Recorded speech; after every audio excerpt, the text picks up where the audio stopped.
Assalamualaikum warahmatullahi wabarakatuh. Alhamdulillahirabbil alamin. Namaduhu wa nasta'inuhu wa na'udzubillahi min syururi anfusina wa min sayyiati a'malina. May yahdihillahu fala mudhillalah wa may yudlilhu fala hadiyalah. Asyhadu an la ilaha illallah wa asyhadu anna Muhammadar Rasulullah.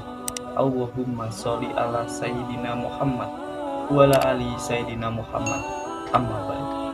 Waqalallahu ta'ala fi kitabihil karim. A'udzubillahi minasyaitonirrajim. Bismillahirrahmanirrahim. Ya ayyuhalladzina amanu taqullaha haqqa tuqatih wa la tamutunna illa wa antum muslimun. Al-ayat sadaqallahul adzim. Selamat datang kembali di channel kami Fiqih Nafi'i. Pada kesempatan kali ini kami akan sedikit mengulas topik yang berjudul bahwa amal bukanlah jaminan untuk masuk surga. Mari kita bahas bahwa dulu saya ingin berkata begini, bahwa tidak ada seorang pun yang masuk surga dikarenakan amal kalian. Ini berdasarkan hadis Nabi Muhammad SAW pun pernah bersabda, A'udzubillahi minasyaitonirrajim. Bismillahirrahmanirrahim. La yadkhulu ahadukumul jannah bi amalihi. Tidak ada yang masuk surga di antara kalian dengan amal kalian. Jadi dahulu, singkat cerita begini, wahai teman-teman, ada seorang sahabat Nabi yang dikenal dalam kehidupannya amalnya sangatlah banyak. Sahabat itu sangatlah baik sekali. Ketika suatu saat ada sahabat yang berkata begini, sungguh beruntung engkau wahai sahabat, karena amalmu banyak. Pasti nanti kau akan masuk surga dikarenakan amalmu banyak. Seketika itu Nabi Muhammad langsung menoleh. Siapa yang bilang begitu? Sesungguhnya tidak ada yang masuk surga dikarenakan amal kalian. Para sahabat pun merasa bingung dan lantas bertanya kepada Rasulullah, Wala illa anta ya Rasulullah? Apakah kamu juga ya Rasulullah? Lalu Nabi menjawab, Wala anna ila an yakmahada nyawahu biromatihi. Tidak juga dengan aku, kecuali kalau Allah memberikan rahmat kepadaku. Jadi ini saya bercerita sedikit. Saya menyinggung hadis ini karena hadis ini menurut saya sangatlah penting untuk dibahas, dimana dulu sempat gencar-gencarnya ketika Profesor Dr. Quraish Shihab, yang kita kenal sebagai ulama tersohor di Indonesia, dulu beliau pernah berkata bahwa Nabi Muhammad pun belum ada jaminan untuk masuk surga, karena beliau mengutip hadis ini. Dan ketika itu banyak sekali hujatan, banyak sekali cacian yang diberikan atau dihaturkan kepada Bapak Quraish Shihab ini. Saya ingin sedikit meluruskan di sini, yang dimaksud oleh Bapak Quraish Shihab itu tidak begitu dikatakan bahwa Nabi Muhammad belum mendapat jaminan untuk masuk surga. Saya ingin sedikit menyinggung ini dan ingin sedikit meluruskan ini agar tidak ada yang salah paham lagi kepada Bapak Quraish Shihab. Bapak Quraish Shihab berkata seperti itu karena beliau mempunyai landasan. Walaupun Nabi Muhammad belum dijamin masuk surga, tapi Nabi Muhammad pasti ditempatkan di sisi Allah yang terbaik, di mana di sini dijelaskan dalam surat Ad-Duha ayat 5. Walaupun demikian Allah telah bersumpah wala syaufa yu'tika rabbuka fatardo, yang artinya dan kelak Tuhanmu pasti akan memberikan karunia-Nya kepadamu, lalu sampai hati kamu menjadi puas. Yang dimaksud oleh Bapak Quraisy di sini adalah, dan tentu termasuk Nabi Muhammad itu di dalamnya masuk surga. Adakah yang lebih dari surga, wahai teman-temanku sekalian? Pasti ada yang lebih dari surga. Dapat ridha Allah itu lebih dari surga. Melihat Tuhan secara langsung itu lebih daripada surga. Ada riwayat yang mengatakan begini, bahwa Nabi Muhammad itu tidak akan pernah puas kecuali kalau seluruh umat beliau itu dimasukkan ke dalam surga. Saya berikan ilustrasi contoh. Saya berikan contoh-contoh yang akan menggiring pikiran kita untuk mencermati apa yang dikatakan oleh Bapak Quraisy Shihab. Jadi saya akan berikan contoh ilustrasinya.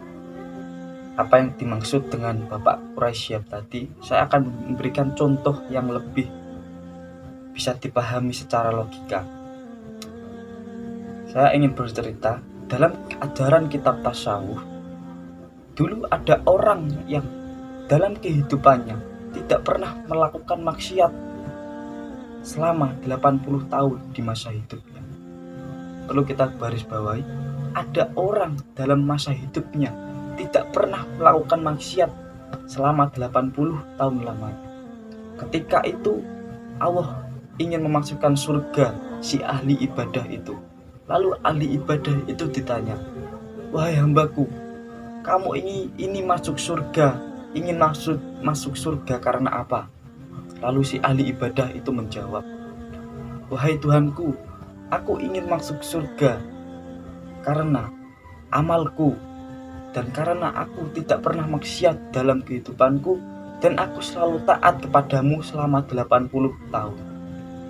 Lalu Allah menjawab si ahli ibadah itu, ya sudah, kamu masuk surga di sini selama 80 tahun saja.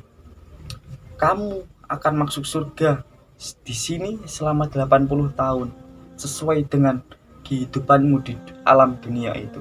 Lalu si ahli ibadah ini protes, teman-teman. Apa yang dikatakan ahli ibadah ini? Si ahli ibadah ini protes kepada Allah. Wahai Tuhanku, katanya surga itu selama-lamanya. Wahai, kenapa engkau menempatkanku hanya 80 tahun saja? Lalu Allah menjawab lagi, iya, karena kan tadi kamu bilang karena amal kamu di dunia kan hanya 80 tahun. Umur kamu di dunia kan hanya 80 tahun. Ya berarti surga untukmu hanya 80 tahun. Apakah itu kurang adil menurutmu, wahai hambaku? Kalau kamu menganggap bahwa masuk surga itu adalah karena amal kamu. Lalu si ahli ibadah ini pun menyesal dan menyadari kesalahannya, bahwa tidak ada yang masuk surga karena amalnya, melainkan karena rahmat dari Allah Subhanahu wa Ta'ala. Jadi pada intinya adalah yang memasukkan surga selama-lamanya itu semuanya bukan karena amal, akan tetapi karena rahmat dari Allah Subhanahu wa Ta'ala. Lalu dari sini pastilah timbul sebuah pertanyaan, wahai teman-teman. Pastilah timbul sebuah tanda tanya di sini. Akan timbul pertanyaan seperti ini. Kalau demikian, apa gunanya kita beramal di alam dunia ini? Kalau memang amal tidak bisa memasukkan manusia ke dalam surga, bukankah Allah itu berfirman di dalam surat An-Nahl ayat yang ke-32 yang berbunyi, A'udzubillahi minasyaitonirrajim, Bismillahirrahmanirrahim.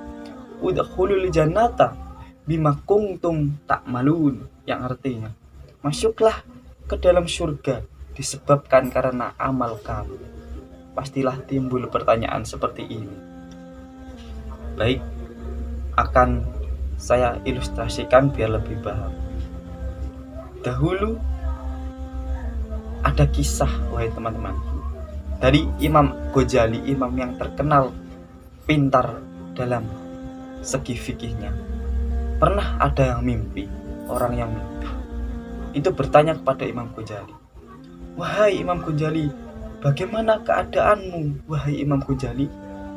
Imam Ghazali pun menjawab, "Alhamdulillah, saya sangat bahagia sekali. Saya sekarang sangat bahagia di dalam kubur." Lalu dijawab, "Ya wajar saja, amal kamu banyak, bukumu banyak, dan lain sebagainya." Kata Imam Al-Ghazali, "Bukan itu." Lalu orang itu penasaran, "Lalu apa yang menjadikanmu bahagia di dalam kuburmu?" Lalu Imam Ghazali menjawab, "Dulu ketika aku masih hidup di dunia, aku pernah menulis sebuah buku dengan pena. Lalu ada seekor lalat yang hinggap di penaku.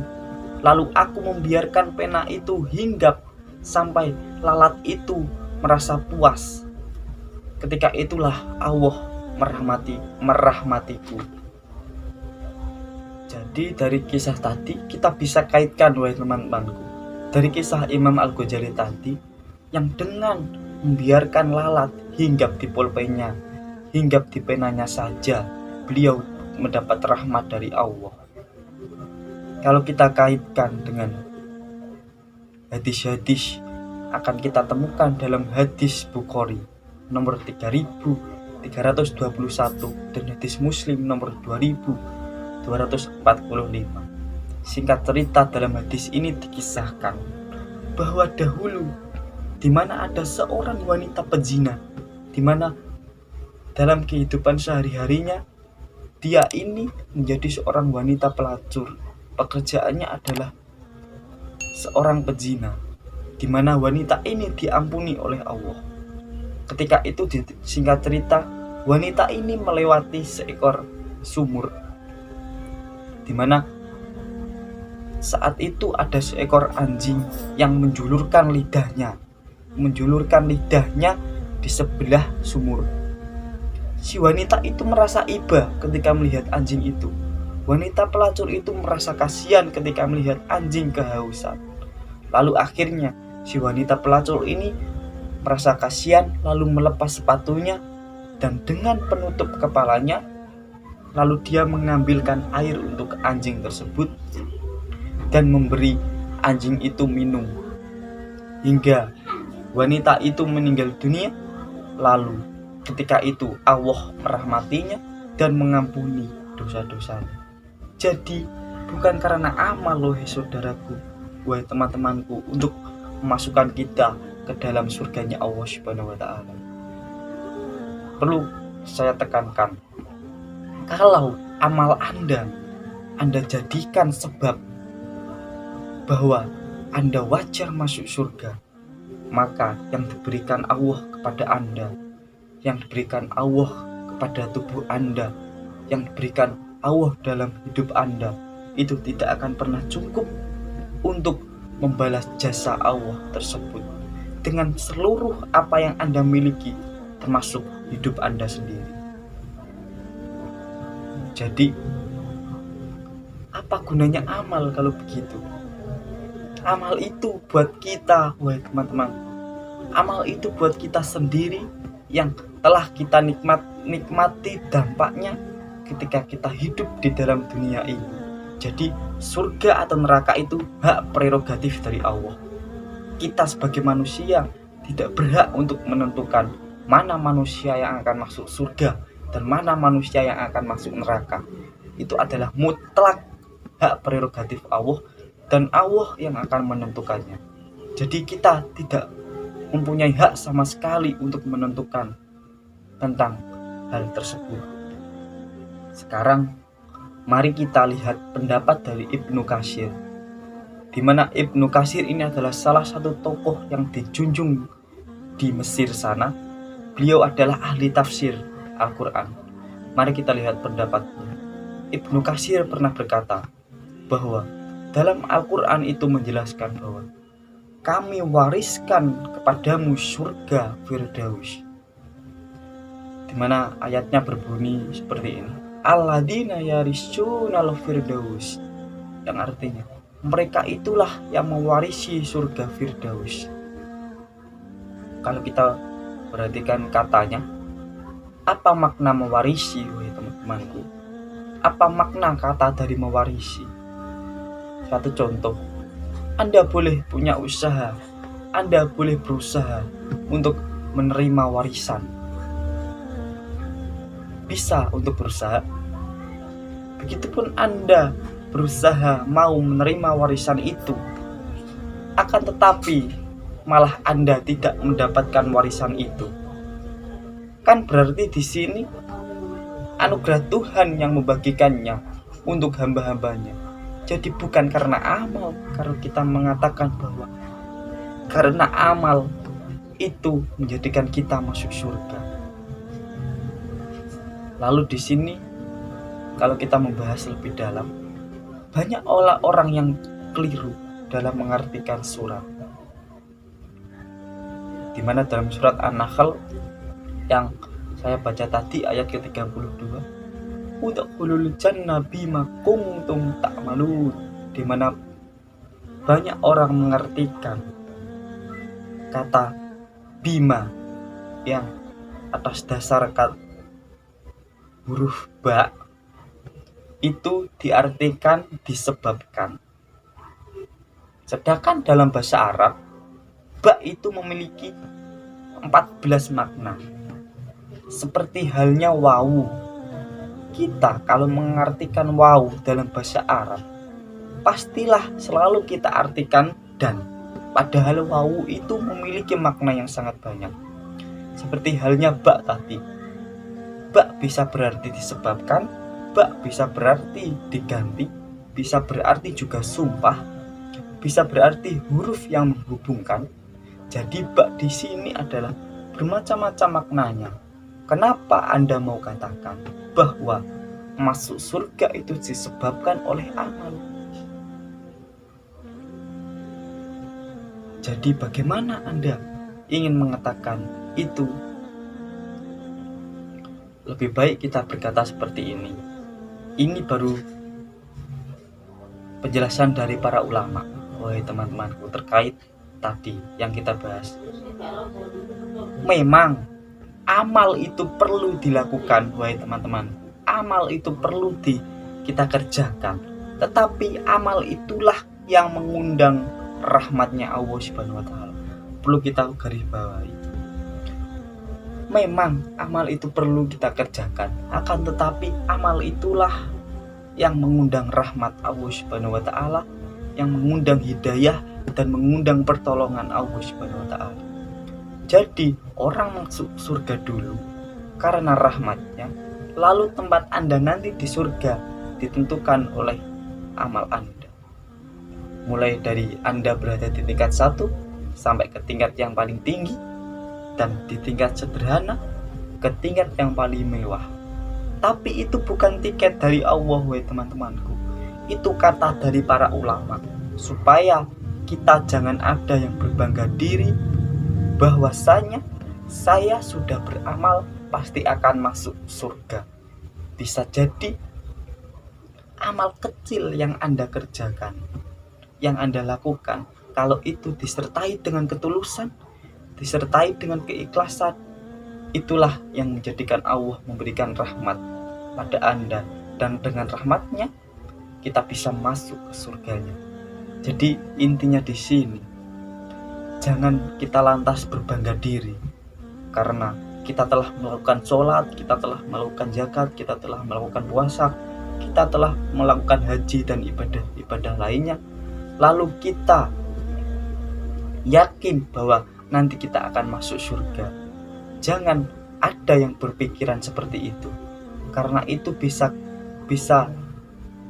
menjadikan kita orang yang sombong di mata Allah Subhanahu wa Ta'ala. Akhir dari penjelasan ini, ada sebuah cerita dalam hadis sahih di mana ada orang yang membunuh jiwa sebanyak 99 orang dan digenapkan menjadi 100.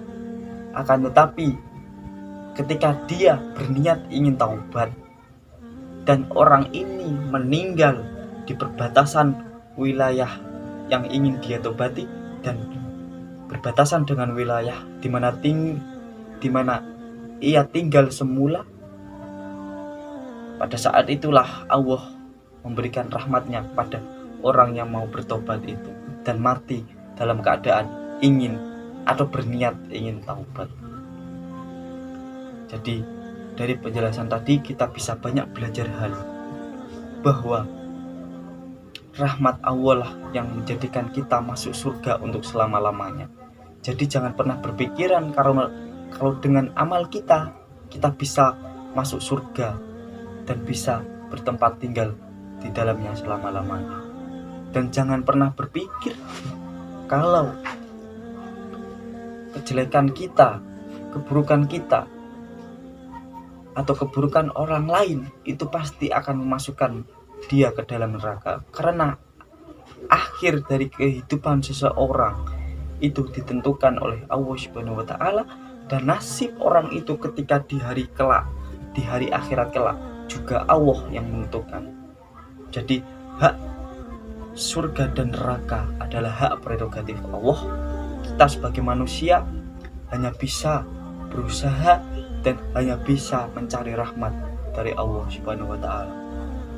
Mungkin seperti itu saja, mungkin cukup sampai di sini pembahasan kali ini. Semoga kita jangan berbangga diri dengan apa yang kita kerjakan, karena itu bisa mendatangkan sebuah bencana bagi diri kita sendiri. Sekian, billahi taufiq wal hidayah, wal inayah. Assalamualaikum warahmatullahi wabarakatuh.